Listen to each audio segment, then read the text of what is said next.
पूछा ये गया था कि संवर का क्रम क्या है, अथवा दूसरे शब्दों में कहें तो धर्म का क्रम क्या है, सुख प्राप्ति का क्रम क्या है, हमारे प्रयोजन की सिद्धि का क्रम क्या है। ये इसमें प्रश्न रूप है और उसके उत्तर रूप आचार्य भगवान ने कहा कि जो अभी संसार चलता है ये दुख रूप है, तो संसार का क्रम बताया और संसार का क्रम जिस प्रकार से है उसके मूल कारण का अभाव करना ये धर्म का क्रम है। ऐसे करके बात है।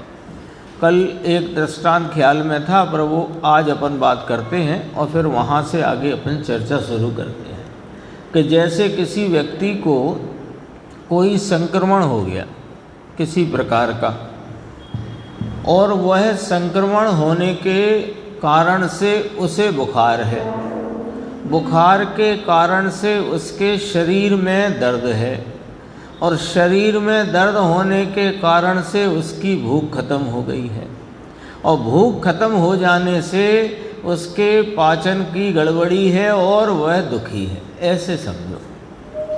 तो अब यहाँ क्या इलाज करना, क्या इलाज करना, कुशल चिकित्सक क्या इलाज करेगा। ऐसे ही नीम हकीम के पास जाओगे तो वह कोई भूख के लिए कुछ दे देगा, दर्द के लिए कुछ दे देगा, बुखार है तो बुखार कम करने की दवा देके रवाना कर देगा। लेकिन जब तक संक्रमण नहीं जाएगा तब तक बुखार भी ठीक नहीं होगा, शरीर का दर्द भी ठीक नहीं होगा, भूख जो घट बढ़ गई जो भी हुआ वो ठीक नहीं होगा, यानी कुछ भी ठीक नहीं होने वाला। तो अब चूंकि उसकी इस सारी अवस्था में जो दुख का भोग या दुख का जो वेदन चल रहा है उस रोगी की, अब अंकित बताओ उसके इस दुख को दूर करने का उपाय कहाँ पर है,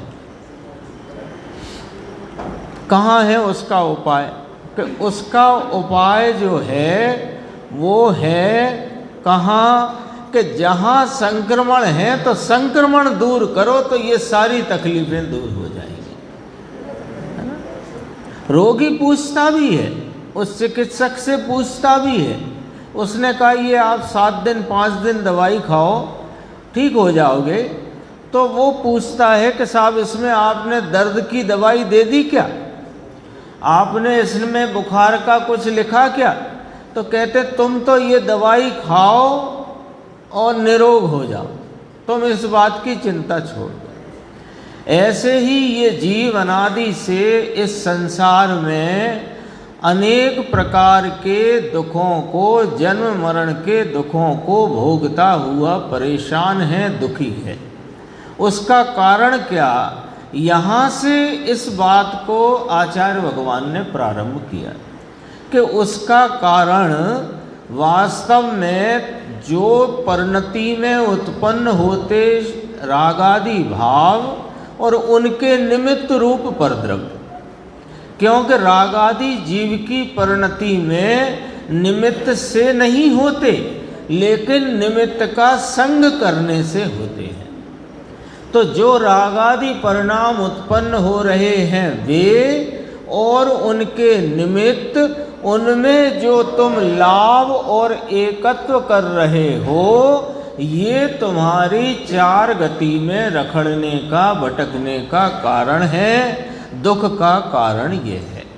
अब यही अपने को जवाब यदि इन गाथाओं में तो आई गई बात, अपन न्याय से इसका जवाब खोजेंगे तो क्या निकल करके आएगा कि जहाँ ये संसार का कारण क्या कि रागादि और उनके निमित्त रूप पर द्रव्यों में एकत्व बुद्धि का जो भाव है उसके कारण यह संसार है।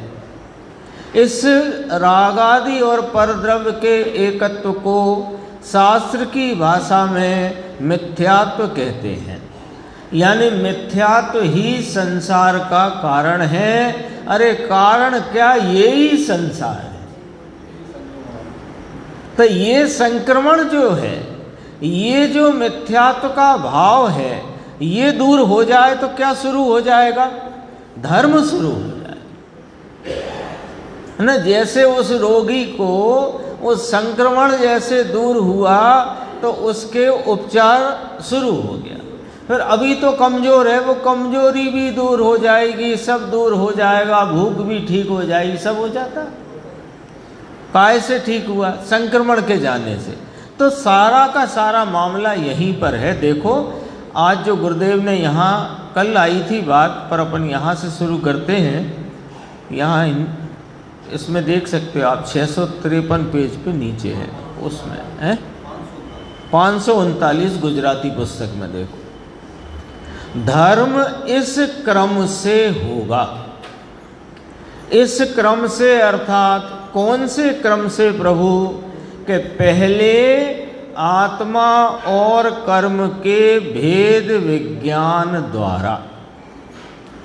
आत्मा और कर्म, ये पहली 3 गाथाओं में इनका जिक्र आ चुका है। आ गया ना, 181, 182, 113। क्रोधादिक भाव कर्म, फिर द्रव्य कर्म, उसके निमित्त से होने वाले द्रव्य कर्म, और उनके निमित्त से संयोग में आने वाले 9 कर्म। तो एक कर्म में सब आ गए, लेकिन अपन इसको थोड़ा और सूक्ष्मता से देखें कि आत्मा और कर्म का भेद विज्ञान। तो कर्म में 3 की गिनती आई। अब उधर से चलते हैं अपन, 9 कर्म, द्रव्य कर्म, भाव कर्म, ठीक है। 3 की गिनती आई ना। तो 9 कर्म तो प्रगट भिन्न दिखते हैं अपने को, प्रगट इस स्थूल ज्ञान में खड़े हो जाते हैं। और द्रव्य कर्म भी अपन ने आगम से बराबर जाना है, क्योंकि द्रव्य कर्म की संयोग स्थिति को भी अपन ने आगम से ही तो जाना है। ये 9 कर्म तो दिखाई देता है, द्रव्य कर्म तो दिखता नहीं, लेकिन आगम से अपन ने स्वीकार किया है कि द्रव्य कर्म का संयोग है, ठीक है ना। तो द्रव्य कर्म भी अचेतन है, जड़ रूप है, मेरे द्रव्य क्षेत्र काल भाव से भिन्न वर्तता है ना। मेरे द्रव्य गुण पर्याय से भिन्न है। अब बात करते हैं भाव कर्म की, यानी रागादि भाव की। रागादि भाव मेरी ही पर्याय में उपजता है, लेकिन गजब की बात यह है कि वो मेरे स्वभाव से नहीं उपजता है। वो रागादि भाव परिणति में उत्पन्न होने पर भी स्वभाव से उत्पन्न नहीं होता, अपितु जब यह ज्ञान स्वभावी आत्मा अपना स्वरूप का लक्ष्य या आलम्बन न करके निमित्तों की तरफ दौड़ता है, तब वह रागादि उत्पन्न होते, निमित्त से नहीं होते। तो रागादि भाव वे भी मेरे नहीं, मैं नहीं, ये बात तो इस अधिकार में पहली गाथा से प्रारंभ करी आई थी ना। एक वस्तु दूसरी वस्तु की नहीं हो सकती। जो उदाहरण दिया था पिछले संडे 24 तारीख को पंडित जी साहब ने, है ना, वो उदाहरण यहाँ पर अपन ख्याल में ले सकते हैं कि जल, जो पानी है जल, वो जल का स्वभाव है शीतल। बस वो तो आपको रिमाइंड कराना, सबने सुना है, जल का स्वभाव है शीतल। तो जल का परिणमन शीतल भी है और उष्ण भी होता है ना परिणमन। तो जल का स्वभाव शीतल, जल वस्तु, जल का स्वभाव शीतल। तो शीतल परिणमन भी होता है, उष्ण परिणमन भी होता है। अब अपन विचार करते हैं कि शीतल परिणमन में जल का स्वभाव प्रसिद्ध होता है कि उष्ण परिणमन में जल का स्वभाव प्रसिद्ध होता है, शीतल में होता है। और उष्णता जो जल में है, वो उष्णता जल के शीतल स्वभाव में से आई है कि उष्णता में से आई है। यहाँ अग्नि को भी नहीं लेना है, अग्नि निमित्त है, उसको भी नहीं लेना। क्योंकि निमित्त से थोड़ी उपादान में कार्य होता है। तो उष्णता उष्णता में से आई है। तो जो उष्णता का भाव है वो जल का स्वभाव नहीं, ऐसे ज्ञान को भेद ज्ञान कहते हैं। उष्णता के परिणमन काल में, उष्ण रूप से परिणमित जल के काल में, काल तो है ना, उस काल में वो उष्ण पने पर्याय है, उस काल में ही जल का स्वभाव शीतल है, ऐसा जो ख्याल में लेता है, अनुभव करता है, प्रतीति करता है, इसी का नाम वास्तव में आत्मा और कर्म का भेद ज्ञान है। यानी रागादि भाव की कलुषितता के काल में भी यह रागादि भाव रागादि में है, मुझ में नहीं, मेरे स्वभाव से उपजे नहीं, मेरा स्वभाव नहीं, ऐसा जो भेद ज्ञान, ये पूरा अधिकार भेद ज्ञान का है। देखो, पहले आत्मा और कर्म के भेद विज्ञान द्वारा शुद्ध चैतन्य मात्र आत्मा को पहले अनुभव करे। बहुत इसमें चर्चा गुरुदेव ने ली है। यानी अपना सबका प्रयोजन तो यही है कि परिणति में संवर की प्राप्ति हो, ये, अथवा परिणति में धर्म की प्राप्ति हो।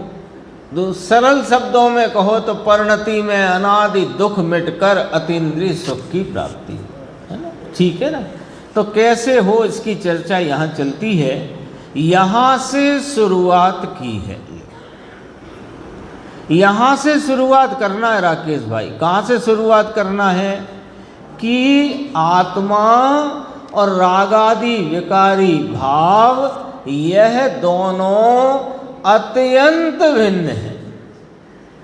वो सब आ चुका है ना। एक वस्तु नहीं, क्योंकि उनके प्रदेश भिन्न हैं, दोनों में एक सत्ता की अनुपत्ति होने से वस्तु भिन्नता है, उनमें आधार आदि संबंध नहीं है।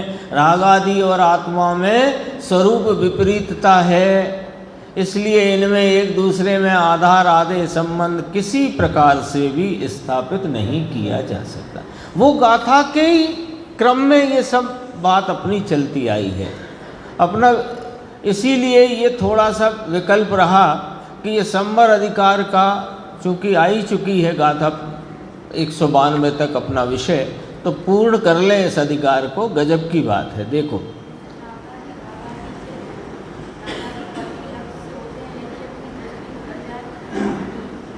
रागादि पर के लक्ष्य से होते हैं, तो रागादि को मेटने के लिए हम यदि पर को मेटने जाएंगे सो वो हम कर नहीं सकते। रागादि कब उत्पन्न होता है कि जब उपयोग स्वरूप आत्मा का प्रवर्तमान उपयोग इस आत्मा को लक्ष्य में नहीं लेता, इसका आलम्बन आश्रय नहीं करता, और पर द्रव्य के प्रति जब उपयोग वर्तता है तब रागादि उत्पन्न होते हैं। ये बात तो स्पष्ट है, इसमें तो कोई कठिनाई नहीं है। कठिन तो नहीं है ना, इतना तो कठिन नहीं है। अब कहते हैं कि यदि रागादि पर द्रव्य से होना मानोगे, यदि राग को पर द्रव्य से होना मानोगे तो क्या होगा कि तुम्हें फिर रागादि दूर करने के लिए पर द्रव्य को दूर करने की बुद्धि दौड़ेगी। लक्ष्य हटा के फिर लक्ष्य कहाँ ले जाना है, हटाना है ना, तो कहाँ ले जाना है।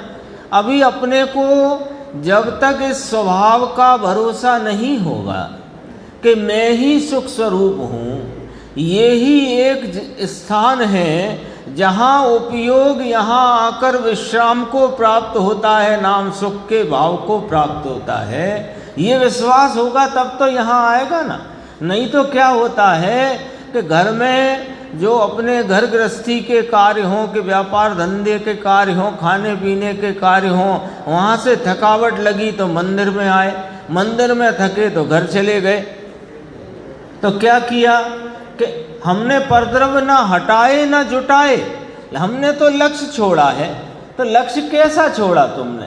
कि तुमने पहले घर गृहस्थी में खाने पीने की सामग्री पर लक्ष्य था, वो लक्ष्य छोड़ा तो यहाँ भगवान की भक्ति में लक्ष्य चला गया।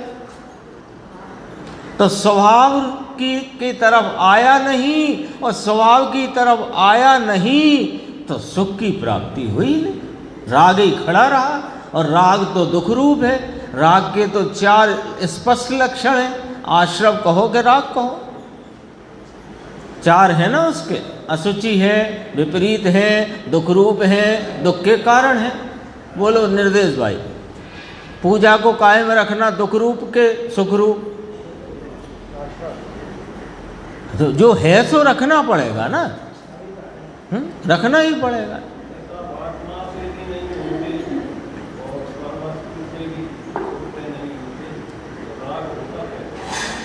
होता है ना, देखो अभी तो आ गई सब बात। पर वस्तु से तो हो सके ऐसा 3 काल में नहीं, वस्तु व्यवस्था नहीं, वस्तु व्यवस्था नहीं। गाथा 3 अपन पढ़ चुके हैं, एक दिन गाथा 3 का संदर्भ लिया था ना, वो तो बहुत प्रसिद्ध गाथा। प्रसिद्ध गाथा क्या है? वो जिन शासन का ध्वजारोहण है, जिन शासन का ध्वजारोहण है, वो तीसरी गाथा। एक द्रव्य दूसरे द्रव्य का कुछ नहीं करता। तो वो ये तो पहली पेशी में ही बात खत्म हो गई कि परद्रव्य से राग होता है, पहली पेशी में खत्म। अब राग होता कैसे है? अब हम उल्टा आपसे प्रश्न पूछते हैं, क्या स्वभाव से होता है? तो स्वभाव से नहीं होता, पर से नहीं होता, राग से होता है बस। 2 द्रव्य है ना, पूरा जगत दो द्रव्य 2 विभाग में बटा है पूरा जगत, स्वद्रव्य और परद्रव्य। तीसरा बताओ कौन? तो स्वयं से होता नहीं राग, और पर करा सकता नहीं राग। तो फैसला तो करना पड़ेगा ना। स्वयं से तो होता नहीं राग, स्वयं में तो कोई ऐसा भाव शक्ति गुण नहीं कि जो राग को उत्पन्न करे। बताओ जल में ऐसा कौन सा स्वभाव का, जल के स्वभाव में ऐसा कौन सा भाव है जो जल को गर्म करे? नहीं है। अच्छा, अग्नि जल को गर्म कर नहीं सकती, तो जल गर्म काहे से हुआ? राग आदि कहां से आया अंकुर? स्वभाव में से आ नहीं सकता, परद्रव्य करा नहीं सकता, तो आया कहां से? राग आदि में से आया। यही तो इस पूरे अधिकार की विशेषता है।